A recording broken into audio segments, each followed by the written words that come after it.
Direitos humanos não são opção, são essenciais. Aqui no Vozes da Humanidade, você ouve quem luta por justiça e igualdade. Bem-vindo ao seu podcast sobre direitos humanos. Olá, está no ar mais um episódio do Vozes da Humanidade, o podcast da Rádio Defensoria sobre direitos humanos. Eu sou Felipe Medeiros e hoje a nossa conversa é sobre uma palavra difícil que a gente vai tentar entender na prática hoje: ultraneoliberalismo. É um modelo que coloca o lucro acima das pessoas e está afetando o nosso dia a dia, viu, gente? Principalmente o das populações mais vulneráveis. Vamos falar também sobre as lutas sociais pelo direito de existir, resistir e viver com dignidade.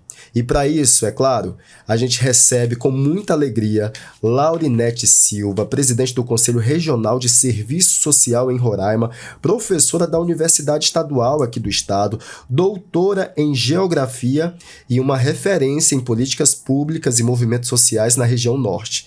Laurinete, seja muito bem-vinda ao Vozes da Humanidade. Felipe, muito obrigada pelo convite, a participação, fico muito feliz. E vamos contribuir aqui, né, para entender um pouco essa palavra tão difícil, mas que já faz parte, assim, do nosso cotidiano de forma bem efetiva, né?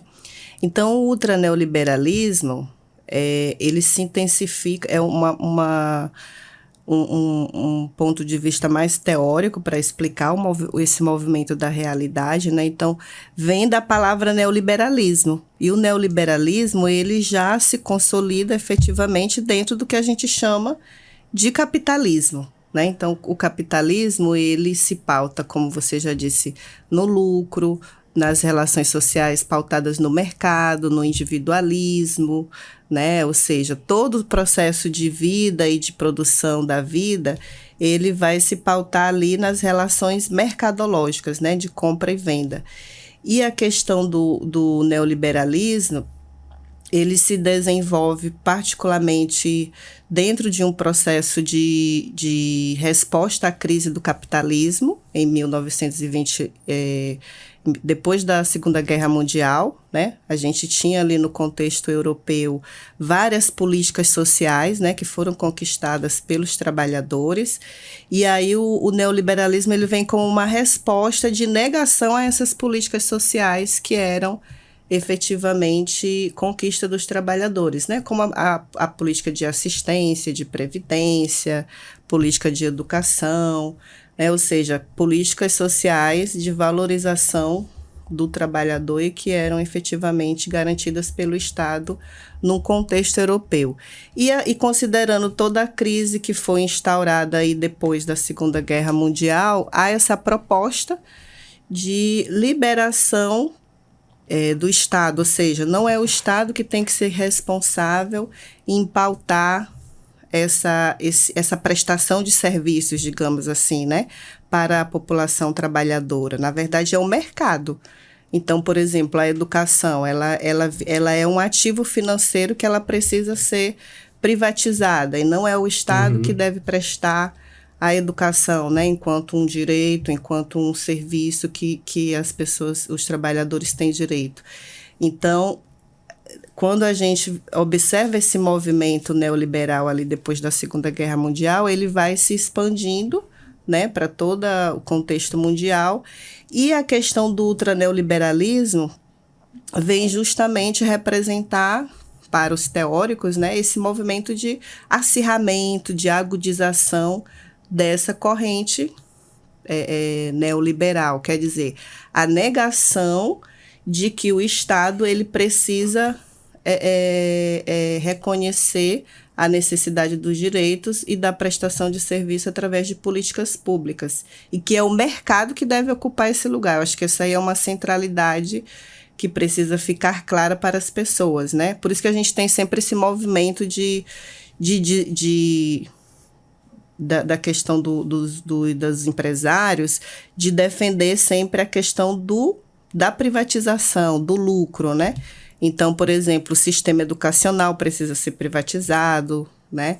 O sistema de saúde precisa ser privatizado, poucas pessoas podem ter efetivamente acesso, né? Então, dentro do contexto brasileiro, a gente tem essa perspectiva de acirramento e efetivamente do que a gente vai chamar de ultraneoliberalismo, mais especificamente depois do que a gente vai chamar de golpe, né, de 2016, que são os teóricos, né, que falam muito, que a gente tem essas questões governamentais, da forma de ser do Estado, né?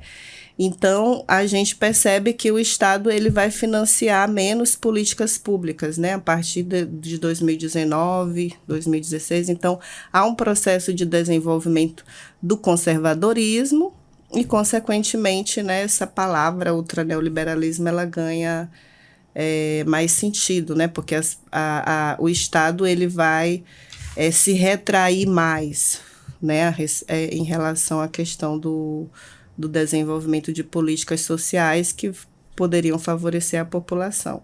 Então, o ultraneoliberalismo tem tudo a ver assim, com a relação Estado, capitalismo, mercado, né? Tem toda uma questão aí bem que às vezes parece complicada, mas ele tem a ver com as relações econômicas e sociais. Entendi, Laurinete. Você já foi bem professora, né? Já entrou no assunto com a explicação, assim, na sequência, bem didática. Mas eu queria primeiro saber o que te levou a escolher o serviço social como caminho de vida e de militância. Conta pra gente. Olha, o serviço social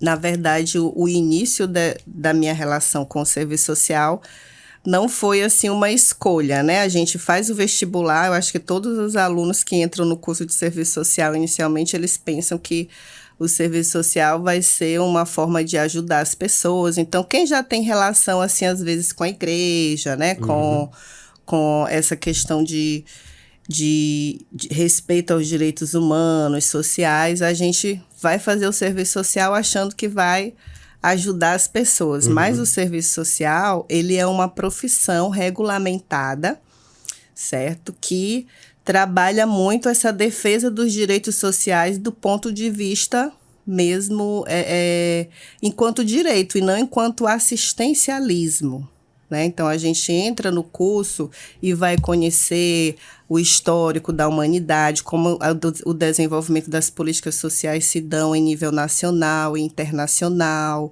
né? Por que o capitalismo funciona de um jeito e por que os trabalhadores precisam de lutar para conquistar os seus direitos, né? A relação entre trabalhador, Estado e capital.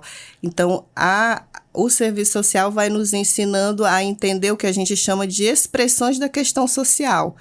Por que as expressões da questão social, elas realmente existem. Então, depois que eu fiz o curso todo, eu passei a gostar mesmo da profissão e tenho me dedicado, né, enquanto professora, enquanto pesquisadora, e realmente vira, assim, um projeto de vida.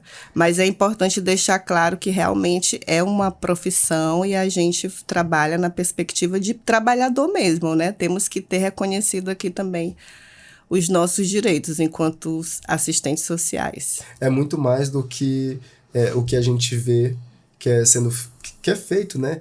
Pelos CRAs, pela própria CETRABS, né? Muito mais que isso, vai muito além, né? Tem todo o contexto histórico, não é isso?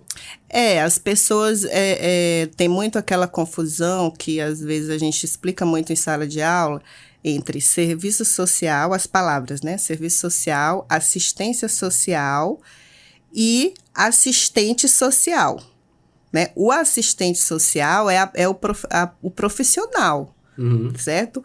A assistência social, ela é uma política pública que está ali como, assim, é a política de saúde, a política de educação, a política de previdência social, certo? E o serviço social é o curso que se faz. Sim. Né? Às vezes a gente vai, digamos, para uma palestra, aí as pessoas chamam a assistência social, imaginando que nós somos o profissional, a assistência social, mas confunde-se, né? Mas sim, existe aí uma diferença, e a assistência social, embora ela esteja muito relacionada com o nosso trabalho o tempo todo, mas ela é uma das políticas em que o assistente social se insere, Nós estamos na saúde, nós estamos na educação, nós estamos no enfrentamento à violência contra a mulher, né? Então, o assistente social ele faz parte de várias políticas na perspectiva de garantir os direitos sociais da população usuária nas várias dimensões, né? Que a gente chama do trabalho de enfrentamento à questão social. Então, a gente tem vários tipos de expressões, né? E essas expressões elas estão aí situadas nos sujeitos que sofrem as vulnerabilidades, né? A criança e adolescente, a pessoa idosa, a pessoa que está em tratamento de saúde, o indígena, a população negra. Você começou explicando, então, o que era o ultraneoliberalismo, né? E aí, mas eu queria que você trouxesse para a gente aí no dia a dia, como que ele impacta diretamente na sua vida. Explica para a gente. Olha, eu lembrei dos debates, né, que houveram recentemente na Câmara de Deputados, né, sobre a questão de corte de gastos. Né? Então, a gente teve aí, por exemplo, emendas constitucionais ainda, por exemplo, nos governos Temer, depois outros governos, né, que vieram depois, e que estabeleceram aí o corte de gastos por 20 anos, congelando investimentos sociais, certo? Isso vai trazer e houve a aprovação desse teto de gastos, né? Depois na Câmara de Deputados. Isso quer dizer uma retração do Estado, né? Na elaboração e implementação de políticas sociais, ou seja, diminuição de recursos para Bolsa Família, diminuição de recursos para emprego e renda. Sim. Então, se a gente tem, por exemplo, um aumento do nível de desemprego formal, né? Isso a gente percebe a partir do momento que a gente vê as pessoas mais ambulantes nas ruas, mais pessoas pedindo, né? Mais pessoas, por exemplo, trabalhando como Uber. Né? Hoje tem muito essa questão da uberização. Claro que algumas pessoas dizem assim, a gente está trabalhando, o nosso trabalho, somos nós que somos, digamos assim, o nosso chefe, né? Os nossos patrões, nós que somos o nosso chefe. Mas há todo um controle também do grande capital, né? Porque são grandes empresas que não são, inclusive, nacionais, são internacionais e que controlam esse aplicativo. E toda a lucratividade do trabalho de Uber, né, desse trabalho de aplicativo, ele vai para essas empresas e sequer fica, por exemplo, no Brasil para investimento em políticas sociais. Né, porque todo mundo aqui paga imposto, né, de alguma forma, para o empresário, o trabalhador, e uma parte desses impostos que a gente paga, inclusive imposto de renda, é para investimento em políticas sociais, né? Política de saúde, política de educação. E quando não há essa cobrança de impostos, por exemplo, nesse sistema de uberização, aí o lucro vai ficar todo para as grandes empresas, né? As pessoas trabalham aqui, mas elas não têm direitos, não têm garantias, né? Por exemplo, se um Uber quebrou o carro, ele que vai ter que consertar sozinho, né? Se ele sofreu algum tipo de acidente, ele que tem que pagar o plano de saúde ou vai recorrer ao SUS. Mas nem naquele processo em si ele teve possibilidade de pagar um imposto, por exemplo, para que o SUS ele tivesse, digamos assim, tido um patrocínio, né, dentro desse processo da empresa. Então, assim, também há um processo de precarização. Essas relações São exemplos muito bons. De trabalho, né, elas ficam precarizadas. Né? Então, por mais que você seja o seu chefe, mas não existe ali a carteira de trabalho assinada, que vai garantir, por exemplo, se você sofrer um acidente, vai garantir um auxílio desemprego, né? Vai garantir um auxílio de saúde, né? A pessoa com carteira assinada, ela tem esse tipo de benefício, né? Carteira assinada é um direito que foi sendo conquistado, assim, pelos trabalhadores. A gente pode falar de como era antigamente, né? Nem todos os trabalhadores, porque, digamos assim, que a categoria de cidadão, ela vem sendo adquirida a partir desse momento que a gente também tem, por exemplo, possibilidade de uma carteira assinada, um documento, né? Na década de 30, na década de 20, eram poucos os trabalhadores que tinham essa regulamentação trabalhista, né? Não tinham a possibilidade, por exemplo, de organizar o seu sistema previdenciário ali no âmbito do Estado, para que eles pudessem ter direito à aposentadoria. Então, era poucos trabalhadores de determinadas categorias, como, por exemplo, aqueles trabalhadores de portos, né? Trabalhadores de ferrovias, que eram categorias bem mais organizadas. Eles tinham o que a gente chama de caixas de pensão, né, antigamente, e eles se organizavam para garantir as aposentadorias. E aí os próprios trabalhadores foram percebendo a necessidade de uma regulamentação, né, mais apropriada em relação a esse processo. Porque antes, quando um trabalhador quebrava uma perna, né, dentro do espaço de trabalho, ou ficava doente, adoecido por conta das condições de trabalho que ele tinha, ele não tinha ali o tratamento adequado, né? Não ficava de licença, podia perder o emprego. Então, a questão da carteira de trabalho, ela vem a partir de uma luta, uma conquista do processo de organização dos trabalhadores, para que eles pudessem ter resguardado esses direitos. Eu te falei isso porque hoje em dia, com outros modelos de contratação, se criou muito preconceito, né? Tanto por quem emprega, quanto até por quem é classe trabalhadora. Você mesmo deu o exemplo aí dos Ubers, né? Dos motoristas de aplicativos, né? Você mesmo deu esse exemplo. Então, se criou muita coisa que acaba sendo retirada de direitos, né? E um dos efeitos mais perversos desse sistema é o aumento da desigualdade social, pelo que você está dizendo, né? As políticas ultra neoliberais favorecem os mais ricos e penalizam os mais pobres, né? Isso aprofunda um ciclo de exclusão que fere o direito à dignidade humana e até ao mínimo existencial, pelo que você disse aí, se quebra uma perna, né? Se sofre um acidente, é o básico para se viver enquanto trabalhador, né? Como é que você tem observado esse cenário aqui em Roraima e no Brasil, Laurinete? Olha, dando continuidade ao que eu estava colocando sobre essa questão dos impactos desses cortes, né, de gastos constitucionais, e como você falou aí dos impactos também no mundo do trabalho. E trazendo aqui a realidade de Roraima, recentemente nós tivemos um movimento aí organizativo dos trabalhadores da saúde contra o processo de terceirização, por exemplo, ali no Hospital HGR, isso, no Hospital né? Geral, isso. E um movimento... Da UTI, inclusive, privatização da UTI, né? Um movimento de privatização das UTIs. E isso tem acontecido em nível nacional. Vários exemplo hospitais. De política ultra neoliberal. Exatamente, porque foi aprovada, bom, por exemplo, a lei da terceirização durante o governo Temer, que permite a terceirização irrestrita nos órgãos privados e nos órgãos públicos também, né?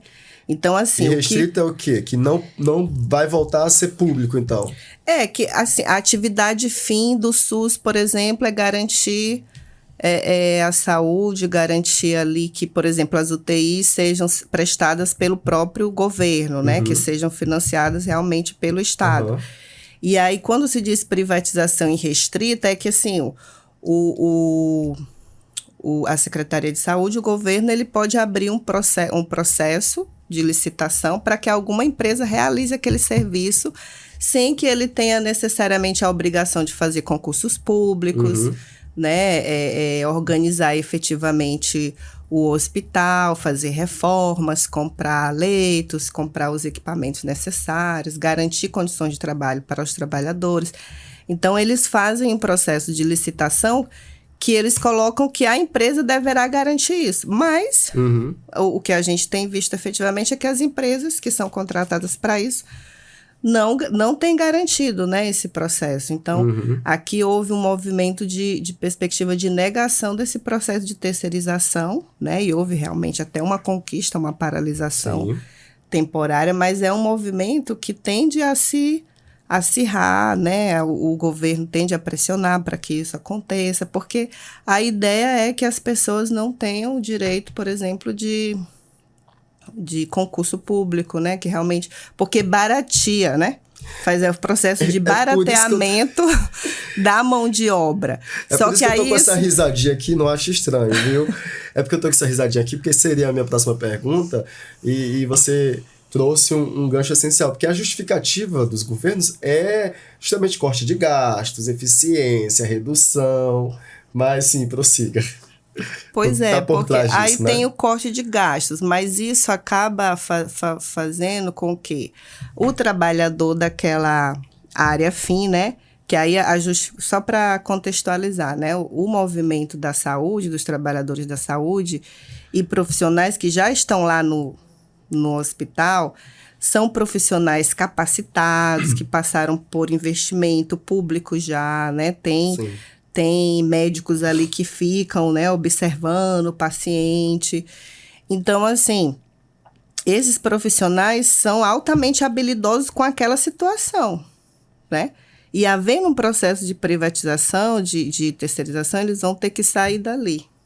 Então, em relação ao processo de terceirização do HGR, né, da UTI do HGR, o que a gente vê é que esse movimento, ele impacta diretamente ali na organização da vida dos trabalhadores, das pessoas que são atendidas, das famílias, né? Então, se a gente tem um processo de terceirização, o que ele vai impactar na vida daqueles trabalhadores? O trabalhador que já existe ali, ele é altamente qualificado para atuar em UTI, né? Em termos de hospital, organização de hospital, a gente sabe que existem diferenciações, né? O profissional é capacitado para estar aqui, o outro ali, e eles são já capacitados, inclusive com investimento público, para atuar nas UTIs. Uhum. E havendo um processo de terceirização, as empresas que vão assumir não vão necessariamente garantir esses mesmos profissionais, né? Até por conta do valor que poderão pagar por essa mão de obra, pode ser profissionais que não tenham experiências, a expertise que esses profissionais que já estão lá tenham, né? Sim. Então, isso impacta aí na própria necessidade da população também, né? De ter um atendimento qualificado e na vida do trabalhador, é que esse trabalhador ele não vai receber talvez os mesmos benefícios, os mesmos direitos. Enquanto, por exemplo, eu enquanto conselheira do Serviço Social, do CRES, a gente tem feito o processo de fiscalização profissional e a gente encontra muitas essas críticas, né, do processo de terceirização, porque, por exemplo, existem profissionais que são concursados de serviço social e uma equipe que é da terceirizada, por exemplo, tanto em hospitais quanto em outros lugares. Sim. E aqueles profissionais que são terceirizados, eles nem têm direito, eles nem usam as férias, às vezes. Não tem possibilidade de marcar férias. Eles têm que ficar o tempo todo trabalhando. Isso provoca um adoecimento mental, né? A questão salarial também é muito mais... É diferente, né?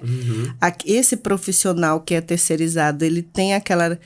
Ele tipo, ocorrendo problemas, né? Que ele poderia denunciar.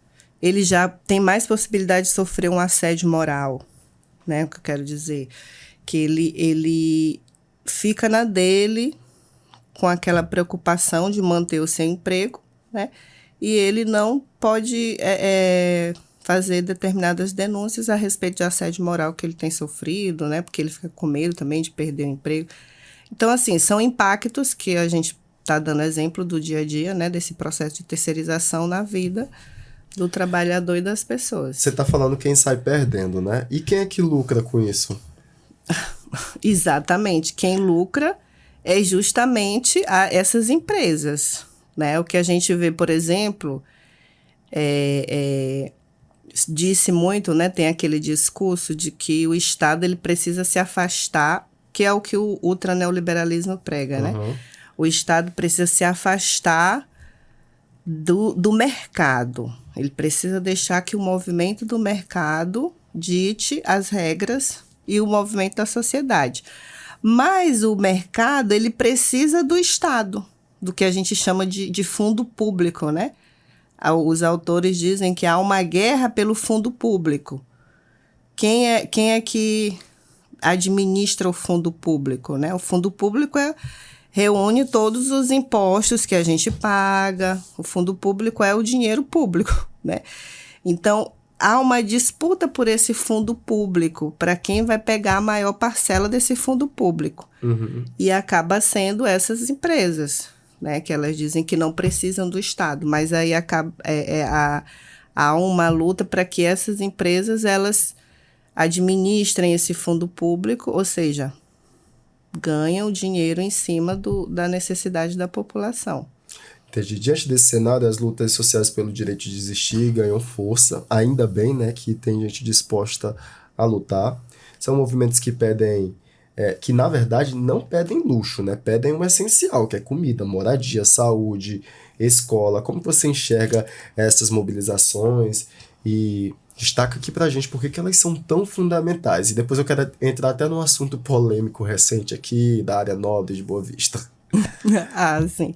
Olha, a gente pode citar como exemplo dessas lutas sociais, inclusive algumas que aconteceram no estado de São Paulo, os entregadores, né, de lanche dessas plataformas que tem de entrega delivery. Sim. Né, eles fizeram várias iFood é a mais manifestações, famosa, né? Exatamente, por conta desse processo, né, de precarização também desse trabalho que eles acabam prestando e por uma criminalização, muitas vezes, também que eles sofrem, né, preconceitos. As pessoas que recebem os lanches, né, às vezes não querem receber de determinadas pessoas que têm aquela cor, que tem, né, então eles sofrem ameaças. Então, houve todo um processo, assim, de luta também, de organização desses trabalhadores, em alguns estados, especificamente também lá em São Paulo. Porque, assim, eles estão fazendo o quê? Eles só querem trabalhar, entregar, fazer as suas entregas, mas eles sofrem todos esses tipos de preconceito. A organização da cidade também não permite que eles façam, né, as entregas. Então, existe todo um processo aí que é o quê? A pessoa quer trabalhar, vender a sua força de trabalho. Sim. Né? A gente não está fazendo mais nada do que a gente tem a possibilidade. A única coisa que eu tenho para fazer, para sobreviver nesse mundo que eu estou, que é capitalista, é vender a minha força de trabalho. Eu, enquanto professora, vendo a minha força de trabalho para poder sobreviver, para comer. Se eu deixar de fazer isso, eu não vou ter como comprar arroz, como comprar feijão, como ir ao cinema, né? Como botar gasolina no carro, assim como você também. Com certeza. Então, todos nós, embora de forma diferenciada, temos um grau de participação nessa sociedade. E o nosso papel tem sido vender essa força de trabalho para poder sobreviver. E aí as pessoas que se organizam, que fazem suas lutas, né? Elas buscam principalmente isso, né? Espaços para trabalhar com dignidade, né? Os próprios, hoje a gente pode citar aqui em Roraima mais concretamente a luta dos indígenas, né? Recentemente nós tivemos aqui o acampamento indígena, e eles estão reivindicando pela nomeação de uma pessoa indígena para a condução do DICEI, que lida diretamente com a saúde indígena, né? Sim. E a gente vê que as relações políticas, elas se sobressaem em relação a esse processo, mas eles querem o quê? Que tenha pessoas que conheçam as necessidades efetivamente da população indígena, né? Então, o ruim é que às vezes essas questões políticas ficam se sobressaindo as necessidades realmente da população, né? Então, mas existe aí sim processo de reivindicação, de luta, né? Da comunidade LGBT, das mulheres. E a reivindicação por parte de outros grupos que não são tão minoritários assim, que não são tão afetados como o que está tendo em Boa Vista no momento, né? Só para contextualizar quem está nos ouvindo, moradores de zonas nobres aqui de Boa Vista, na verdade quase todo mundo sabe disso já, né? Estão reivindicando a construção de casas populares que, no fim das contas, não serão tão populares assim, né? O pagamento será um valor considerável, não serão pessoas pobres que vão morar lá são de classe média alta, né? Estão reivindicando que não querem essas casas populares, né? Esse projeto do governo federal, que é um projeto, inclusive, de assistência social, me corrija se eu estiver errado, que é para garantir a moradia para as pessoas que não conseguem, nas atuais condições, ter um imóvel, né? Como é que você avalia esses outros movimentos por pessoas que não são tão afetadas assim, que não são minorias dentro de todo esse nosso contexto social? Quando a gente fala de movimento social, né, nós estamos falando aí da relação entre as classes e as divisões, então existe também os movimentos conservadores, né? E essas pessoas, mesmo que façam parte da classe trabalhadora, né, porque eu digo assim, hoje eu estava pensando um pouco a respeito dessa situação, nem cheguei a fazer muitas leituras ainda para ver em que nível está o processo, mas a gente atento ao Instagram acaba ouvindo, né, as discussões. E aí eu me pergunto se essas pessoas, elas não pagam, elas compraram a casa assim já... Elas compraram à vista. Pode ser que tenha algumas pessoas. Porque tem muitas pessoas envolvidas ali em muitas situações mas não são todas. Criminosas, e olha que né? essas pessoas que compraram já a casa, talvez nem moram lá. É verdade. Né? Elas moram em outro lugar e aluga de repente a casa, né? Porque pessoas que têm dinheiro ficam se movimentando muito para lá e para cá. Mas, enfim, a maioria das pessoas que moram aqui nesses bairros fazem essas casas através de financiamento bancário também, né? As pessoas usam o dinheiro público, é claro que elas vão pagar anualmente com juros e tudo, porque a gente entrou num processo de financiamento que tem as garantias, porque você tem um vínculo público, né? Então, na maioria das vezes, são funcionários públicos que têm a garantia de pedir um empréstimo e moram ali. E assim, por conta de um preconceito, de um conservadorismo, de não entender que as pessoas que vão fazer parte desse programa governamental, elas vão passar pela mesma condição de um empréstimo bancário e que vão ter que pagar.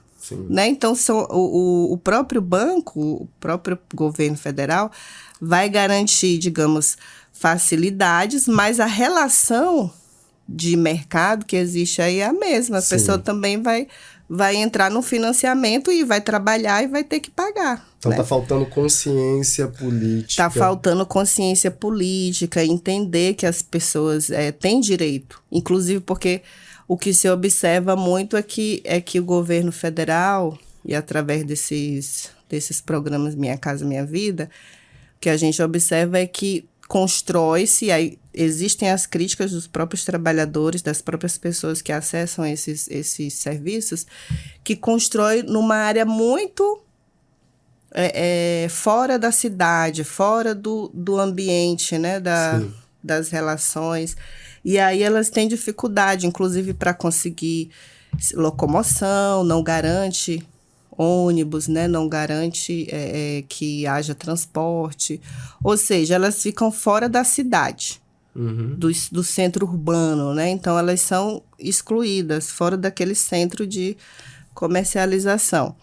Então, eu acho que esse processo de vir também para outros espaços, bairros mais centrais, vem justamente de uma crítica a essa situação de que o programa tem construído muito fora, né, do então espaço foi falho urbano. também o programa em fazer isso. Sair, né, muito para... botar distante. Distante, sim, porque é um processo de exclusão, né, dos próprios trabalhadores, que porque já tem mais dificuldade. Mais, né? E aí, quando a gente fala do conceito de cidade, né, nós estamos falando que a cidade ela deve funcionar para todos, né, quando tem essa discussão de urbano, da cidade para todos, né? Então, o que a gente percebe é que às vezes, o programa em si, ele vem, quando vai para muito distante assim, do centro urbano, não garante a cidade para todos, não garante um direito, porque nos espaços de valorização do capital, Que é, por exemplo, aqui em Boa Vista, a gente tem um espaço de valorização do capital muito amplo aqui nessa região, né? Valorização do capital é que tem tudo, né? Sim. Tem lojas, tem feira, tem supermercado, o acesso para você fazer caminhando as coisas, né? Uhum. Então, quando fica muito distante do centro urbano, desse espaço de valorização, o trabalhador tem até mais dificuldade, né? Sim. Para se locomover. Laurinete, você está dando os exemplos, né, de realidade da cidade, né? E quais são os impactos específicos do ultraneoliberalismo no campo? No campo, na verdade, acontece um processo de expulsão também desse trabalhador, né? Ele acaba tendo que vir para a cidade para poder se reproduzir também socialmente. Uhum. Né? A gente vê, por exemplo, a compra de espaços, né, até pelo grande capital, por proprietários que vão se apoderando mais de vários espaços para garantir a produção em massa, né, de produtos, por exemplo, como a soja. A soja é o que a gente vê mais falando no Brasil, mas da própria monocultura, né? Não que seja proibido, ou que a gente faça uma crítica, né, digamos assim, à questão da produção de soja. Mas é porque ela está voltada aos interesses do mercado internacional. Uhum. Né? E na medida que a gente tem aí a compra de espaço para a reprodução da soja, acaba que a necessidade daquele trabalhador que é produzir arroz, feijão, criar seu frango, né? Criar seu porco naquela propriedade que ele tinha, ele acabou perdendo essa possibilidade. Né? Então, por exemplo, eu estudo essa questão agrária, então no estudo que eu fiz da tese de doutorado, a gente tem percebeu muito, por exemplo, lá em Rorianópolis, né, trabalhadores que chegaram na década de 70, nos anos 80, que adquiriram algum tipo de propriedade através da política de assentamentos do próprio governo, né, que impulsionou a vinda dessas pessoas para cá. Essas pessoas que vieram aqui nesses anos, elas estão vendendo suas propriedades, porque já conquistaram, né, o título, o INCRA acabou já devido ao processo de consolidação, e aí elas acabam vendendo sua propriedade porque elas não foi dada, ou não foi criada as condições para que elas pudessem realmente produzir ali naquele espaço. Né? E aí elas vendem as propriedades e as propriedades vão sendo usadas para a criação de gado, para a produção de monoculturas, né? E o que o município precisa? O município precisa de alimentos. Verdade. Por isso que o alimento fica tão caro, né, para a gente. Mito ou verdade? Privatizar tudo é mais eficiente? É mito. A gente vê aí o processo de privatização, que eu dei o exemplo aqui, se acontecer das UTIs e de vários hospitais que aconteceram no Brasil, né? É um mito porque não se torna eficiente, ou seja, o trabalhador ele tem menos possibilidade de direitos, né? O trabalhador que vai trabalhar diretamente ali, a gente vai ter menos garantias de que efetivamente aquele serviço ele seja prestado com qualidade, né? Não vai ter como reivindicar aquele serviço, né? A empresa vai dizer, não, tá tendo bastante... nós estamos fazendo o que nós podemos, o que o Estado está podendo pagar, né? E até na questão dos aeroportos que a gente vê, por exemplo, os aeroportos que foram privatizados no Brasil, nem todos prestam assim um serviço de plena qualidade, né? Vamos para a próxima. Os pobres são pobres porque não se esforçam o suficiente? Mito também. Absurdo, Porque né? não se trata de uma questão de esforço. Existe muito esse debate de igualdade e equidade, né? Existem até exemplos aí muito na internet de pessoas que... Uma mulher, né, por exemplo. Vamos aí para a questão das relações de gênero também, né? As mulheres que têm filhos, né, que tem que cuidar da casa. Elas têm ali toda uma questão de trabalho, para além do mercado de trabalho, que elas precisam se dedicar, né? Então, acaba que elas vão tendo menos possibilidade de avançar no mercado de trabalho. Então, vai tendo uma desigualdade, inclusive, né, desse processo de ocupação mesmo do espaço de estudos. Então, o homem vai avançando, né, digamos assim, ele vai tendo mais possibilidade. Então, tem essa diferença aí também na questão de gênero, né? Movimentos sociais são coisa do passado? Não, os movimentos sociais, eles continuam aí firmes e fortes, né? Ainda bem. Eu acho que existem processos de transformação, né? Porque a gente fala muito da questão das classes sociais. Mas hoje o debate não é só movimentos sociais de trabalhadores de determinada categoria, grupos A ou B, mas existe também a necessidade de articulação com essas temáticas específicas que trazem vulnerabilidades, né? Por exemplo, a questão do feminismo, né? A mulher, a questão das crianças e dos adolescentes, LGBT. Então, a gente precisa incluir essas pautas, né? Racismo, né? A questão étnico-racial. Então, além da questão de classe, precisamos inserir também a questão de essas questões aí temáticas diferenciadas que a gente sofre também por estar em processos de vulnerabilidade, né? A assistência social é um favor do governo? Não, a assistência social é uma política pública que está resguardada ali na Constituição Federal. Ela faz parte da Seguridade Social brasileira, assim como a Previdência e a saúde, né? A gente pode dizer que a Seguridade Social é um tripé e ela é um direito que deve ser assegurado às pessoas que delas precisarem, né? Então, por exemplo, Bolsa Família é uma distribuição de renda a partir de um processo que há uma necessidade daquela família se alimentar, né? Para ela poder também garantir outras formas de sobrevivência, né? Como busca de trabalho. Então, não é uma doação do governo, um favor. É um processo de distribuição de renda. Perfeito. E por fim, o serviço social é neutro? Bem sabonete, né?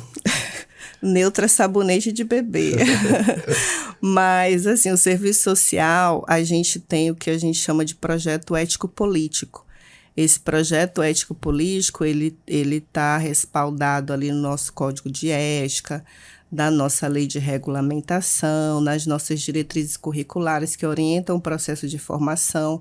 E esse projeto ético-político, ele diz bem claramente no nosso Código de Ética, a gente diz assim, defesa irrestrita dos direitos sociais, né? Então, a gente precisa defender a qualquer custo os direitos sociais, inclusive das pessoas que cometeram crimes. Isso é um grande dilema, né? Às vezes, para alguns assistentes sociais, mas é o nosso papel. É o nosso papel defender os direitos, porque a humanidade precisa, né, desse processo. E a gente também tem uma discussão de que precisamos construir formas de sociabilidade que são pautadas na justiça social, né? Então, isso não é neutralidade, isso não é estar a serviço do capital. Que maravilha.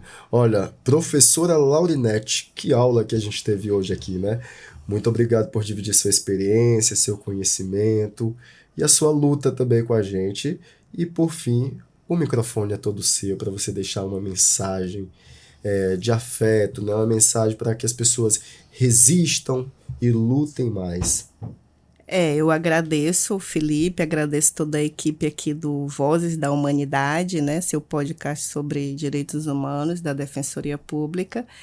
E o que eu quero deixar de mensagem para as pessoas é assim, não se sintam sozinhos. Eu acho que o capitalismo, o ultraneoliberalismo, dos grandes efeitos que ele faz é defender o individualismo, defender o isolamento das pessoas, o individualismo. Então, as pessoas acham que vão conseguir conquistar as coisas sozinho, né? Então, por exemplo, como você colocou, ser pobre porque quer. Não, imagina, as pessoas, né, têm que lutar ali pelos seus direitos e ninguém é pobre porque quer.